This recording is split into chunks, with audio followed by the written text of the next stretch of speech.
ಸಂವಿಧಾನ ಶಿಲ್ಪಿ doctor B R Ambedkar ಅವರ 136ನೇ ಜಯಂತಿಯನ್ನು ಇಂದು ದೇಶಾದ್ಯಂತ ಆಚರಿಸಲಾಗುತ್ತಿದೆ.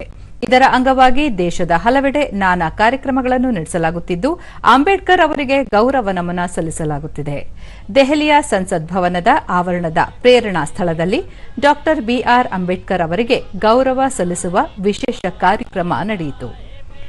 ಉಪರಾಷ್ಟ್ರಪತಿ ಸಿಪಿ ರಾಧಾಕೃಷ್ಣನ್, ಪ್ರಧಾನಿ ನರೇಂದ್ರ ಮೋದಿ, ಸ್ಪೀಕರ್ ಓಂ ಬಿರ್ಲಾ, ರಾಜ್ಯಸಭೆಯ ವಿರೋಧ ಪಕ್ಷದ ನಾಯಕ ಎಂ ಮಲ್ಲಿಕಾರ್ಜುನ ಖರ್ಗೆ ಮತ್ತಿತರರು ಅಂಬೇಡ್ಕರ್ ಅವರಿಗೆ ಪುಷ್ಪ ನಮನ ಸಲ್ಲಿಸಿದರು. ಈ ವೇಳೆ ಬೌದ್ಧ ಭಿಕ್ಕುಗಳಿಗೆ ದಾನ ವಿತರಿಸಲಾಯಿತು.